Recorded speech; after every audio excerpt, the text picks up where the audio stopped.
जय हिंद दोस्तों। आज मैं आपको बताने वाला हूँ क्लास 10th का मैथ्स का मोस्ट इम्पोर्टेंट प्रश्न, जो कि आप देख सकते हो यहाँ पर मैंने लिख रखा है महत्वपूर्ण प्रश्न 100% पक्का। यही प्रश्न आपके जो ना बोर्ड एग्जाम में टपक से टपक जाएगा। तो आपको क्या करना है, पूरा वीडियो को 100% देखना है और 100% यही सभी प्रश्न आपके एग्जाम में जो ना पक्का आने वाला है। तो आज का देखिए यहाँ पर मैंने लिख रखा है अंतिम प्रहार UP board exam 2023 most important प्रश्न जो है ना आज आपको पूरा कंप्लीट करवाने वाला हूँ। ये जो है आज का पूरा यानी कि क्लास 10th का ये 21 फरवरी के दिन आने वाला प्रश्न जो है मोस्ट इम्पोर्टेंट है। आपको क्या करना है, अगर चैनल पर नए हो तो जल्दी से जाकर के क्या करना, सब्सक्राइब कर लेना। अगर अपने दोस्तों को शेयर नहीं किया तो जल्दी से जाकर के दोस्तों को शेयर कर देना। अगर बेल आइकन को ऑल नहीं किया तो जल्दी से जाकर के बेल आइकन को ऑल कर लेना। नोटिफिकेशन बेल आइकन को ऑन करने के बाद आपके पास जो ना नोटिफिकेशन ऐसी आती रहेगी, यानी हमारा वीडियो आपके पास जो ना बार बार आता रहेगा। अगर अभी तक आपने पूरे वीडियो को वॉच नहीं किया है तो वीडियो को बिल्कुल भी मतलब कि रोक रोक के नहीं देखना, आपको पूरा शुरू से लेकर के लास्ट तक देखनी है। चलिए वीडियो को स्टार्ट करता हूं और A to Z पूरा मैं मैथ्स की क्वेश्चन जो है ना कंप्लीट कराने वाला हूं, तो लास्ट तक जरूर देखना। देखिए फ्रेंड, आपके जो है ना एग्जाम आज मैं पूरा कंप्लीट कराने वाला हूं, तो अंतिम प्रहार है, यानी कि आज जो है ना अंतिम प्रहार करवा रहा हूं यूपी बोर्ड एग्जाम 2023 के लिए। गणित का क्लास 10th का मोस्ट इंपोर्टेंट प्रश्न बता रहा हूं। देखिए यहाँ पर मैंने लिख रखा है नियम, यानी कि नियम इसलिए लिख रखा है क्योंकि नियम आपको पता चल जाएगा ना तो आप कोई सा भी प्रश्न को हल कर सकते हो। तो देखिए नियम में क्या है, 8-8 यानी कि 8-8 नंबर वाले प्रश्न जो है ना आपके एग्जाम में जो आने वाला है वही प्रश्न मैं लेकर के आ रहा हूं। तो आपको अच्छे तरीके से लास्ट तक जरूर देखना। यहाँ पर देखिए पूरे 100 नंबर पक्का दिलवा दूंगा, तो अंत तक जरूर मतलब कि बने रहना। और एक बार और ध्यान से देखना, अब की बार सभी स्टूडेंट क्या है, पास है, यानी कि जितने भी स्टूडेंट है सभी स्टूडेंट को पास करवाने की फुल गारंटी है। और जो टॉपर बनने वाला है ना, वो जो पास होने की उम्मीद लगाए बैठा रखा है वो स्टूडेंट जो है ना यहाँ से टॉप कर जाएगा, यानी टॉपर बन जाएगा। और एक चीज़ और देखिए, सभी स्टूडेंट 100% नंबरों से पास हो जाएगा। और जितने भी प्रश्न मैं बता रहा हूँ वो सभी प्रश्न को लास्ट तक जरूर देखना, क्योंकि क्वेश्चन एवं आंसर एवं 8-8 नंबर वाले प्रश्न मैं आपको दे रहा हूं। तो ध्यान से पूरा वीडियो लास्ट तक जरूर देखना। देखिए फ्रेंड, एक पॉइंट और रह गया है, आपको ना इस पॉइंट पर ज्यादा से ज्यादा फोकस करना है, क्योंकि आप लोग जो है ना कमेंट में कमेंट करने लगोगे सर आप रेड पेन से क्यों पढ़ा रहे हो। तो आपको मैं बता देता हूं, यूपी बोर्ड की कॉपी लिखने के लिए आपके पास जो है ना ब्लैक पेन, यानी कि ब्लैक पेन और एक आपको चीज करना है क्या, एक ब्लैक और एक ब्लू, यानी कि 2 पेन का आपको यूज करना है। दोनों पेन आपके पास होना अनिवार्य है, तभी जाकर के आप बोर्ड एग्जाम में 99% अच्छे तरीके से कॉपी भर सकते हो या लिख सकते हो। तो सब कुछ मैं बता रहा हूं, अंत तक जरूर देखते रहना वीडियो को।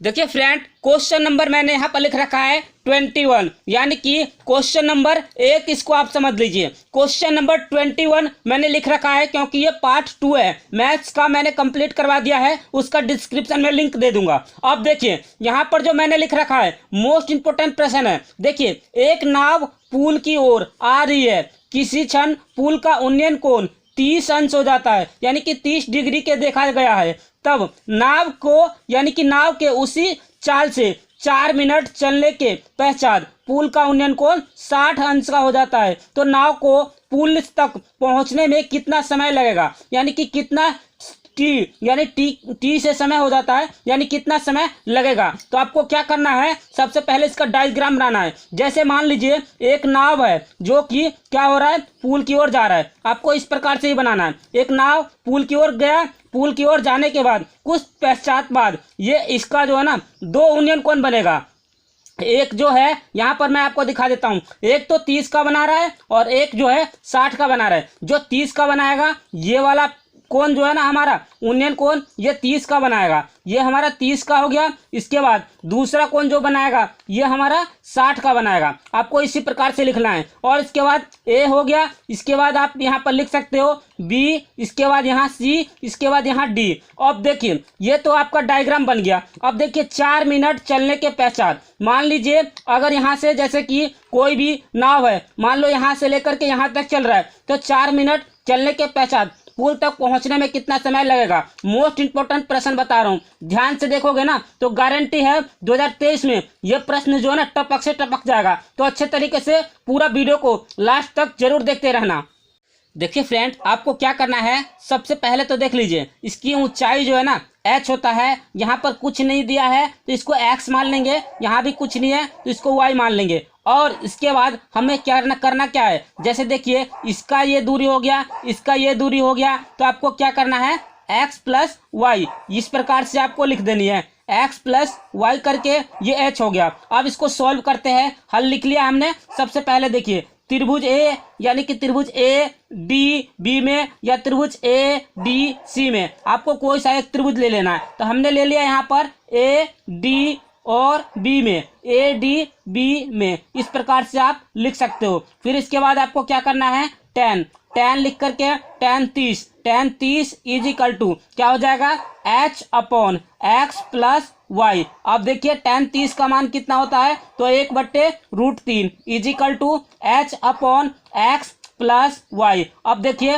x प्लस वाई की मल्टीप्लाई आपको क्या करना है, एक में करना है। बस मैं आपको समझाने के लिए तीर का निशान लगा रहा हूँ, अदरवाइज कोई दिक्कत नहीं है। तो x प्लस वाई की 1 में करेंगे तो x plus Y is equal to √3 की y h में करेंगे तो h√3 हो जाएगा। तो हम यहाँ पर क्या करेंगे, समीकरण 1 ये हमारा कंप्लीट हो गया। इसके बाद देखिए आपको लिखना है त्रिभुज ए डी सी में, तो हम लिखेंगे ए डी सी में, इस प्रकार से लिख सकते हो। फिर इसके बाद लिखेंगे tan 60 is equal to h upon Y. अब देखिए tan 60 का मान कितना होता है, तो √3 होता है। इसके बाद h अपॉन वाई ऐसे लिख करके अब क्या करेंगे, y की मल्टीप्लाई √3 में करेंगे तो क्या हो जाएगा, ध्यान से देखते जाइए, सब कुछ आपको समझा देता हूँ। देखिए ये हो जाएगा हमारा h इज इक्वल टू ये हो जाएगा y√3, इस प्रकार से हो जाएगा। तो अच्छे तरीके से ये क्वेश्चन आपको समझ में आ रहा है तो ध्यान से देखते जाना, सब कुछ समझ में आ जाएगा। देखिए फ्रेंड, इसके बाद क्या करेंगे,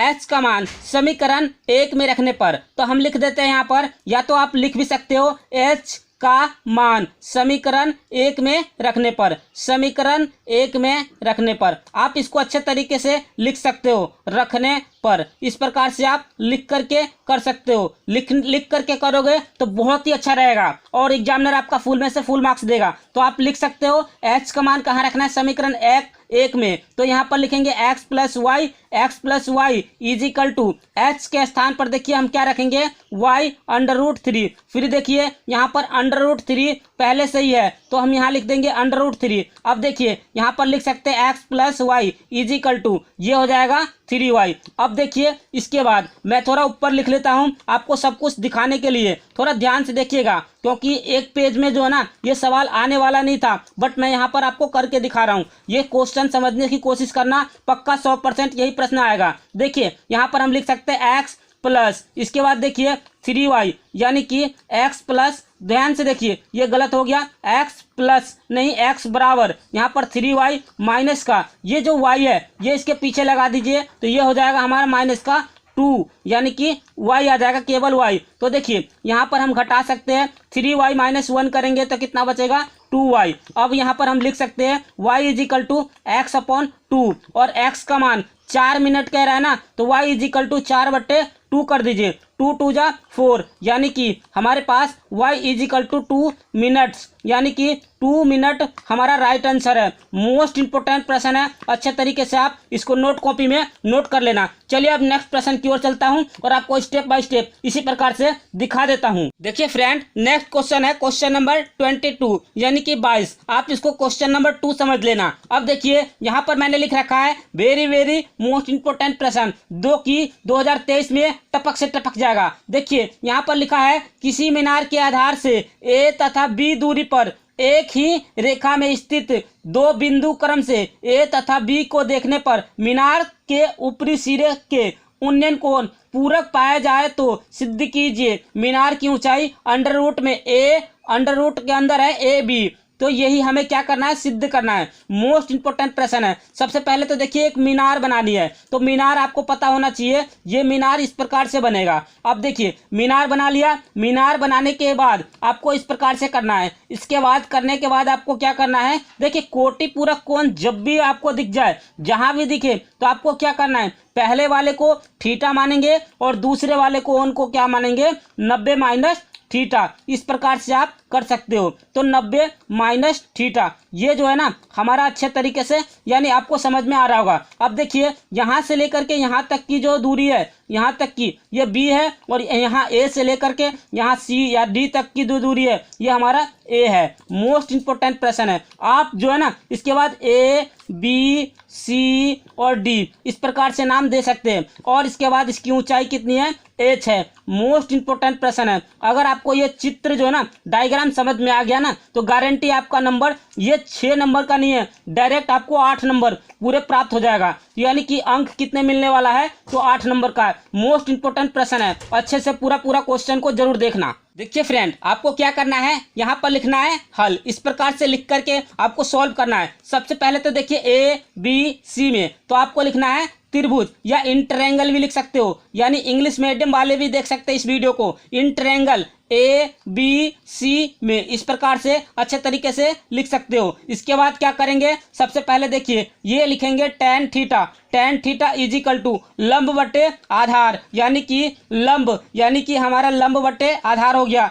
तो लंब कितना है h और आधार कितना है ए। अब इसके बाद देखिए ये समीकरण हमारा कौन सा हो गया, समीकरण 1। इसके बाद दूसरा लिखेंगे इंट्रायंगल। इंट्रायंगल लिख दीजिए, या त्रिभुज ए बी डी में, ए बी डी में तो लिखेंगे ए बी डी में। इस प्रकार से आप लिख सकते हो। फिर लिखेंगे tan, यानी कि tan 90 माइनस थीटा। क्यों 90 माइनस थीटा, क्योंकि यहाँ दूसरे वाले ब्रैकेट के अंदर 90 minus theta is equal to लंब बटे आधार, यानी h अपॉन बी हो गया। अब देखिए tan का क्या हो जाएगा, ये हो जाएगा cot theta is equal to h upon B. ये कौन सा हो गया, समीकरण 2। अब क्या करेंगे, समीकरण 1 व समीकरण 2 को गुना करने पर तो यहाँ पर लिख सकते हैं समीकरण 1 व समीकरण 2, समीकरण 1 व समीकरण 2 को गुना करने पर, यानी कि गुना करने पर इस प्रकार से आप लिख सकते हो। लिखने के बाद क्या करेंगे, tan और कोट को एक तरफ करेंगे, यानी कि या तो आप इसको ऐसे लिख सकते हो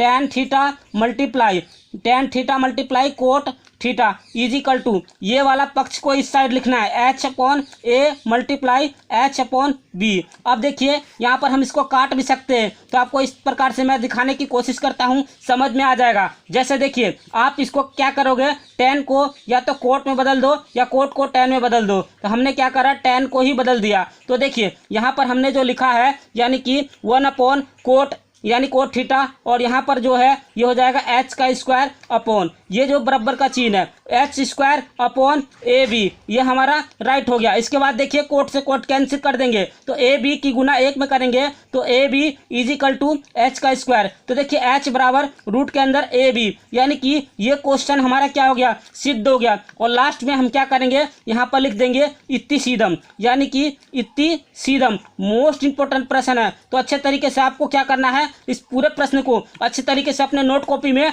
जरूर नोट कर लेना, या आप स्क्रीनशॉट ले सकते हो। यह प्रश्न 8 नंबर का है, यह हर बार पूछे जाते हैं, यह हर साल आने वाला प्रश्न है। तो अच्छे तरीके से इसको नोट कॉपी में नोट जरूर कर लेना। देखिए फ्रेंड, नेक्स्ट क्वेश्चन है क्वेश्चन नंबर 23, यानी कि क्वेश्चन नंबर 23 क्या कह रहा है, कह रहा है कि 6 सेंटीमीटर त्रिज्या का एक वृत्त खींचिए और केंद्र से 10 सेंटीमीटर दूरी एक बिंदु से वृत्त पर स्पर्श रेखा युग्म की रचना कीजिए और उनकी लंबाई भी माप करके लिखिए। मोस्ट इंपोर्टेंट प्रश्न है। ये प्रश्न जो है ना आपके एग्जाम में 8 नंबर पूरे दिलवा देंगे। तो अच्छे तरीके से क्या करना है, नोट कॉपी में नोट जरूर करते रहना है, क्योंकि मोस्ट इंपोर्टेंट प्रश्न बता रहा हूँ, यही प्रश्न आपके एग्जाम में पूछा जाएगा। तो देखिए ये प्रश्न जो है ना रचना वाला है। अगर आपको रचना करने वाला अगर नहीं आता है तो वीडियो को ध्यान से देखना, मैं A to Z आपको पूरा सिखा दूंगा। तो गारंटी लेता हूँ ये प्रश्न जो है ना अब की बार बोर्ड एग्जाम में 2023 के एग्जाम में टपक से टपक जाएगा। तो पूरा प्रश्न को अच्छे तरीके से देख करके तब इसको सॉल्व करके अपने एग्जाम में तभी जाना है, तब जा करके आप जो है ना 99% अच्छे तरीके से नंबर ला सकते हो। चलिए मैं इसको अच्छे तरीके से रचना करके मैं आपको दिखा देता हूँ। कि फ्रेंड, रचना करने से पहले आपके पास ये तीनों सामान आवश्यक है, यानी कि ये तीनों सामान आपके पास होना अनिवार्य है। यानी कि 4 चीजें, पेन हो गया, प्रकार हो गया, पेंसिल हो गया और स्केल हो गया, यानी कि पैमाना। ये तीनों चीज है तो आप अच्छे तरीके से रचना कर सकते हो। तो देखिए, सबसे पहले तो आप इस प्रश्न को पढ़िए। जैसे कि 6 सेंटीमीटर त्रिज्या का एक वृत्त कह रहा है खींचने के लिए, तो हमें क्या करना है, वृत्त नहीं खींचना। पहले देख लेंगे यहाँ केंद्र से 10 सेंटीमीटर दूरी पर एक बिंदु का वृत्त स्पर्श करना है। तो हमें क्या करना है, सबसे बड़ी भुजा कौन सी दिख रही है, यानी कि इसकी जो 10 सेंटीमीटर की दूरी है, तो हम क्या करेंगे, 10 सेंटीमीटर जो है ना, इस पैमाने के हिसाब से भर लेते हैं। तो देखिए 10 सेंटीमीटर मैं आपको दिखा देता हूं। यहाँ 0 से लेकर के यहाँ तक जो है 10 सेंटीमीटर होगा, यहाँ तक की जो दूरी होती है, यानी कि 10 सेंटीमीटर यहाँ तक जो होता है। यहाँ तक देखिए, ध्यान से कोशिश करना देखने की, ये 10 सेंटीमीटर दूरी तक है। तो आपको यहाँ तक पूरे पैमाने से माप करके इस पैमाने को अच्छे तरीके से फिलअप करना है। जैसे देखिए 10 सेंटीमीटर कह रहा है, तो मैं आपको दिखाने की कोशिश करता हूँ। जैसे 10 सेंटीमीटर बोला तो 10 सेंटीमीटर मैं आपको करके दिखा देता हूँ। जैसे कि ये देखिए 10 सेंटीमीटर तक की इसकी जो ना दूरी लेकर के हम क्या करेंगे, यहाँ पर देखिए बढ़िया प्रकार होनी चाहिए, एकदम हिलना या डोलना वाले प्रकार नहीं होनी चाहिए। जैसे 10 है तो 10 तक की हम क्या करेंगे, यहाँ पर इस प्रकार से लेंगे और ऐसे लकीर खींच देंगे यहाँ 0 तक। तो मोस्ट इंपोर्टेंट पॉइंट यही होता है। तो 10 सेंटीमीटर की हमने क्या करा, लंबाई खींच लिया, एक रेखा खींच लिया। देखिए फ्रेंड, 10 सेंटीमीटर के बाद आपको क्या करना है, 6 सेंटीमीटर की एक त्रिज्या खींचनी है। त्रिज्या वाले वृत्त, यानी कि 6 सेंटीमीटर हमारा यहाँ से दिख रहा है। आपको मैं दिखाने की कोशिश कर रहा हूँ, पैमाने पर देखना। यहाँ 0 से लेकर के 6 सेंटीमीटर तक जो दूरी है, यहाँ तक हमें माप करके इस पैमाने में देखिए मैंने दूरी भर लिया और 6 सेंटीमीटर पूरा दिख रहा है। तो अब क्या करेंगे, बिंदु O यहाँ पर केंद्र मान लेते हैं और इसके बाद यहाँ पर जो हम केंद्र मानेंगे उस बिंदु को मैं पेन से दिखा देता हूँ। ये हल्का सा पेन मैं यूज कर रहा हूँ, आप लोगों को वहाँ पर पेंसिल से करना है। जैसे मान लीजिए कोई बिंदु O हो गया, यहाँ पर ये कोई बिंदु Q हो गया, यहाँ हम कुछ भी मान सकते हैं, O E मान लिया हमने, यहाँ पर कुछ भी मान सकते हो आप। अब इसको केंद्र मान करके 6 सेंटीमीटर त्रिज्या एक खींच देंगे। तो आपको त्रिज्या किस प्रकार से खींचनी है, इस प्रकार से हल्के हाथों से एक त्रिज्या पूरे गोला खींच देनी है। अगर बाहर जा रहे तो कोई दिक्कत नहीं है, जाने दीजिए। 6 सेंटीमीटर की हम क्या करेंगे, एक त्रिज्या खींच देंगे। तो इस प्रकार से हमने 6 सेंटीमीटर की एक त्रिज्या खींच लिया। अब क्या करेंगे, ये जैसे जैसे कार्य कर रहे हैं ना, वैसे वैसे रचनाएं भी आपको लिखनी है। तो रचनाएं मैं आपको लिख करके भी दिखा दूंगा। पहले आपको जो है ना चाप लगाना सिखा रहा हूँ, ये रचना करना भी सिखा दूंगा अच्छे तरीके से। जैसे देखिए पूरा 6 सेंटीमीटर का हमने एक वृत्त खींच लिया। वृत्त खींचने के बाद आपको क्या करना है, आधे से अधिक दूरी लेना है। यानी कि आधे से अधिक दूरी का मतलब हो गया, जैसे कि मान लीजिए आप यहाँ बिंदु O को केंद्र मानेंगे और यहाँ पर देखिए आधे से अधिक दूरी लेकर के चाप लगा देंगे। जैसे देखिए आधे से अधिक दूरी लिया और एक चाप हमने क्या करा, इधर काट दिया और एक चाप हमने क्या करा, इधर काट दिया। ऐसे यहाँ भी काट सकते हैं। और इसके बाद बिंदु O को केंद्र मान करके अब देखिए बिंदु E की केंद्र मानेंगे और यहाँ से लेकर के हम क्या करेंगे, इस चाप को अच्छे तरीके से काट देंगे। जैसे देखिए चाप छूट रहा है तो दोबारा काटेंगे, यहाँ पर देखिए छूट रहा है तो दोबारा काट लेते हैं। ध्यान से देखना, और इसकी दूरी नहीं बदलनी चाहिए आपको। एक बार जो अगर आपने दूरी फिट कर लिया, यानी कि माप लिया, वही दूरी इसमें होना अनिवार्य है, नहीं तो आपका सवाल गलत चला जाएगा। देखिए आपको क्या करना है, इसी को यानी E को केंद्र मानेंगे और इस चाप को क्या करेंगे, काट देंगे, जो कि हम अच्छे तरीके से आपको दिखाने की कोशिश कर रहा हूं, समझ में भी आ जाएगा। जैसे देखिए यहाँ पर भी चाप कट गया, यहाँ पर भी चाप कट गया। चाप कटने के बाद जो यहाँ पर ये कट रहा है, कटान बिंदु है, यहाँ पर हल्का सा गड्ढा कर देंगे ताकि इसको लकीर खींचते समय हमें कोई दिक्कत नहीं होगा। अब देखिए पैमाना को रखेंगे और यहाँ पर पैमाना रखने के बाद आपको क्या करना है, इस पैमाने को अच्छे तरीके से ऐसे रखेंगे और इसको जो है ना बढ़िया तरीके से डैश डैश या तो आप सीधी लकीर खींच सकते हो। जैसे देखिए यहाँ पर आप इस प्रकार से भी खींच सकते हो, जैसे मैं खींच करके दिखा रहा हूँ। या तो सीधे सीधे लकीर भी खींच दो, कोई दिक्कत नहीं है। जो बिंदु हमारा यहाँ पर कट रहा है, इस बिंदु को क्या करेंगे, हम इस बिंदु को M मान लेंगे, कुछ भी मान सकते हैं, यानी कि मध्य पॉइंट हमारा M हो गया। अब इसके बाद क्या करना है, जो कार्य कर रहा हूँ ना, ये कार्य आपको किस में लिखना है, रचना हेडिंग डाल करके मैं सब कुछ बता रहा हूँ। ध्यान से पूरे क्वेश्चन को देखना, सब कुछ समझ में आ जाएगा। अच्छा फ्रेंड, अब इसके बाद आपको क्या करना होगा, जैसे देखिए मध्य बिंदु हमारा M है। अब क्या करेंगे, यहाँ से दूरी ले लेंगे E तक की और यहाँ से दूरी ले लेंगे, हम इसका मिला लेंगे यानी कि O तक की। अब क्या करेंगे, एक वृत्त खींच देंगे, यानी आप तो हल्के हाथ से भी खींच सकते हो, कोई दिक्कत नहीं है। तो अच्छे तरीके से एक वृत्त पूरी तरीके से गोला कर देनी है, यानी कि एक सर्कल सी खींच देनी है, अच्छे तरीके से खींचनी है, ताकि जो है ना आपका रियल आंसर यानी कि सही सही बैठ जाए। तो देखिए मेरा जो है ना पेंसिल हल्का सा हिल गया है, आप लोग अच्छे से कर लेना, ठीक है, ध्यान से करोगे तो अच्छा होगा, ठीक है। इसी प्रकार से आपको मैं समझाने की कोशिश कर रहा हूँ, आप अच्छे तरीके से समझ लेना। जैसे देखिए ये मैंने व्रत खींच लिया, सपोज कीजिए ये व्रत मैंने खींच लिया, मेरा थोड़ा सा ये प्रकार हिल रहा है, इस वजह से ये खराब हो रहा है, ठीक है, कोई दिक्कत नहीं है। लेकिन आपको क्या करना है, अच्छे तरीके से इसको प्रकार से फिट करके तब करना है। इसके बाद देखिए आपको क्या करना है, ये पूरा व्रत खींच लिया, अब खींचने के बाद क्या करना है, बिंदु को भी मिलाने होंगे। जैसे मान लीजिए ये बिंदु हमारा हल्का छूट रहा है, तो इस प्रकार से कर देंगे, इसको भी कर देंगे और इसको भी कर देंगे, ताकि हमारा पूरा राइट आंसर चला जाए। अब इसके बाद क्या करेंगे, पैमाना रखेंगे, इस पैमाने को जहां पर ये बिंदु कट रहा है, जैसे कि एक बिंदु यहाँ पर कट रहा है और एक बिंदु हमारा यहाँ पर कट रहा है, तो इस बिंदु को क्या करेंगे, मिला देंगे। बिंदु ओ को लेकर के इस बिंदु को क्या करेंगे, डैश डैश से मिला देंगे। आपको इसी प्रकार से मिलाना है, जैसे मैं आपको मिला करके दिखा रहा हूं, जैसे हमने मिला दिया। इसके बाद देखिए आपको क्या करना है, बिंदु ओ को केंद्र मानना है और यहां तक बिंदु इसको मिला देना अच्छे तरीके से, जैसे मैं मिला करके आपको दिखा रहा हूं, ऐसी सेम आपको क्या करना है, मिला देना है। मिलाने के बाद आपको क्या करना है, यहां पर रख करके इस बिंदु को और इस बिंदु से मिला देना है, जैसे मैं आपको करके दिखा रहा हूं, ऐसे बिल्कुल सेम टू सेम आपको करना है अपने बोर्ड एग्जाम में। तब जा करके जो है ना आपका पूरे 8 नंबर अच्छे तरीके से प्राप्त हो जाएगा। ये प्रश्न गारंटी है 100%, यही प्रश्न जो है ना आपके एग्जाम में पूछा जाएगा। तो देखिए इस प्रकार से आप डैश डैश करके अच्छे तरीके से करना, ताकि जो है ना एग्जामिनर आपको फुल में से फुल मार्क्स देंगे। अब देखिए यहाँ पर इसका नाम वगैरह आप दे सकते हो, जैसे कि यहाँ पर हमने दे दिया ए, यहाँ पर दे दिया हमने बी, यहाँ पर हमने कुछ भी दे दिया पी क्यू, यहाँ पर नाम अलग अलग आप दे सकते हो। इसके बाद क्या करना है, जैसे देखिए इसकी दूरी कैसे मापेंगे, जैसे देखिए बहुत ईजी है, आप इसकी दूरी माप सकते हो। जैसे इस प्रकार से देखिए यहाँ से लेंगे और सीधी लकीर खींच देंगे, यहाँ तक की दूरी आप देखेंगे तो इसकी गणना हो जाएगा। यहाँ से देखिए 0 से लेकर के यहाँ तक की जो दूरी है, यानी कि 8.5 है, यानी 5 mm हो रहा है इसका राइट आंसर। तो मोस्ट इंपोर्टेंट प्रश्न था, अच्छे तरीके से समझ में आ गया होगा। अब इसकी रचना लिख करके मैं आपको अच्छे तरीके से दिखा देता हूँ।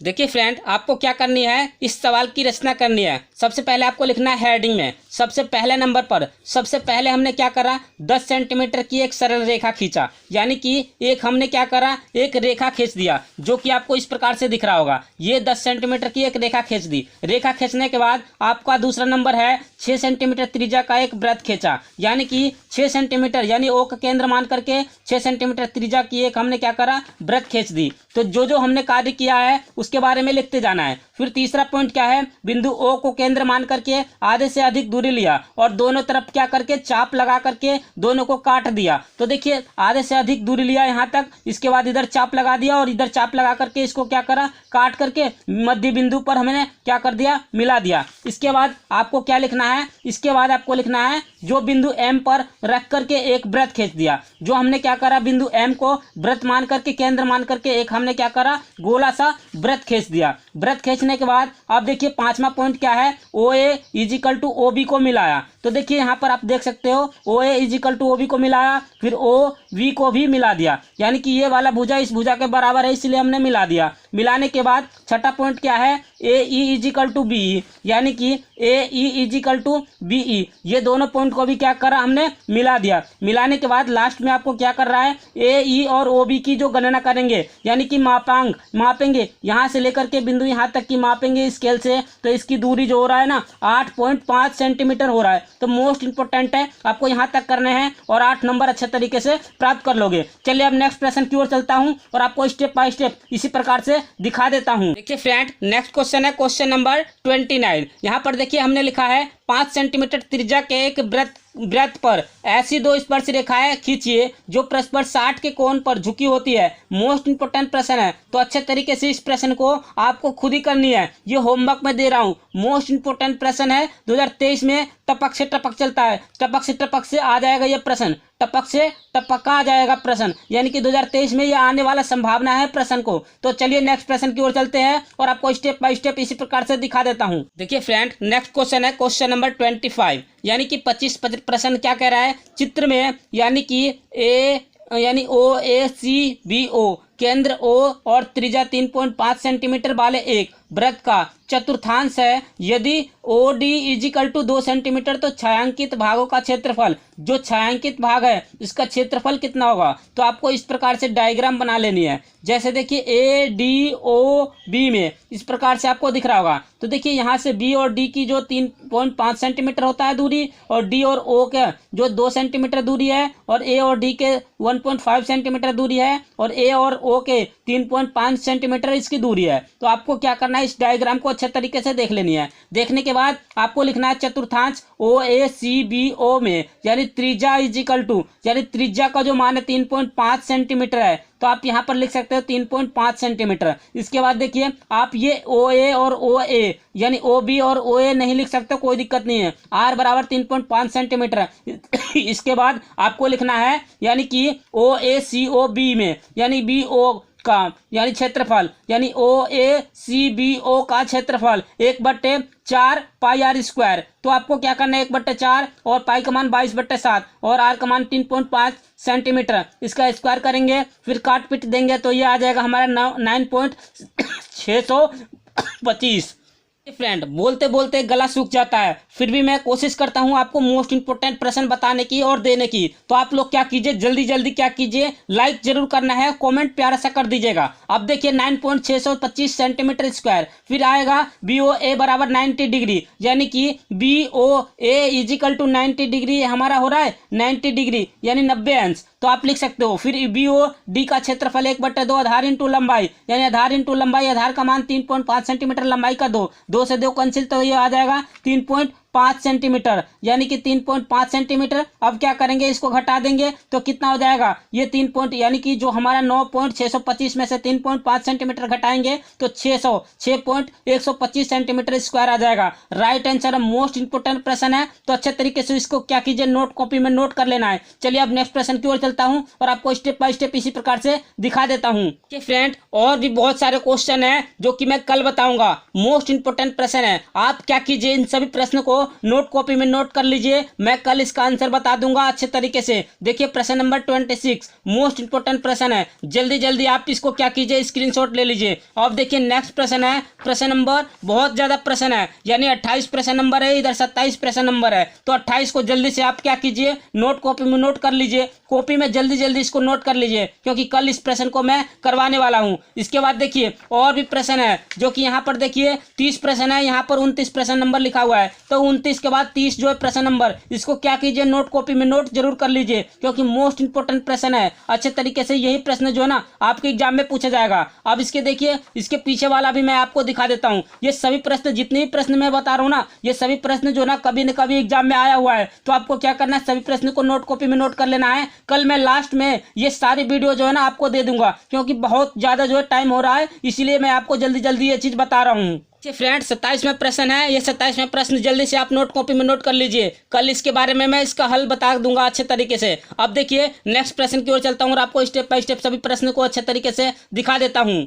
फ्रेंड नेक्स्ट क्वेश्चन है 29, यानी मोस्ट इंपोर्टेंट प्रश्न है। जो प्रश्न मैंने दिखा दिया वो मैं नहीं दिखा रहा हूँ, जो प्रश्न आपने नहीं देखा उस प्रश्न को अच्छे तरीके से नोट कॉपी में नोट कर लीजिए, क्योंकि ये मोस्ट इंपोर्टेंट प्रश्न है, माध्यिका निकालने के लिए हर बार आ जाता है। ये 6 नंबर का प्रश्न है, अच्छे तरीके से आप इसको नोट कॉपी में नोट कर लेना। चलिए अब नेक्स्ट प्रश्न की ओर चलते हैं और आपको स्टेप बाय स्टेप इसी प्रकार से दिखा देता हूँ कि फ्रेंड आज का ये लास्ट प्रश्न है, जो कि मोस्ट इंपोर्टेंट प्रश्न है। जल्दी जल्दी आप क्या कीजिए, इसको नोट कॉपी में नोट कर लेना है। अगर आपको वीडियो अच्छा लगा होगा तो जल्दी से जाकर के क्या करना है, एक लाइक कर देना। अगर चैनल पर नए आए हो तो जल्दी से जाकर के सब्सक्राइब कर देना, बेल आइकन को ऑल कर देना, जिससे कि क्या है कि आने वाला वीडियो का नोटिफिकेशन आप लोगों को सबसे पहले मिले। फ्रेंड तो अगर वीडियो हमारा अच्छा लगा होगा तो जल्दी से जाकर के लाइक कर देना, देन सब्सक्राइब कर देना और ज्यादा से ज्यादा दोस्तों को शेयर कर देना। चलिए इसके साथ वीडियो को समाप्त करता हूँ। जय हिंद, जय भारत, वंदे मातरम। Thanks for watching.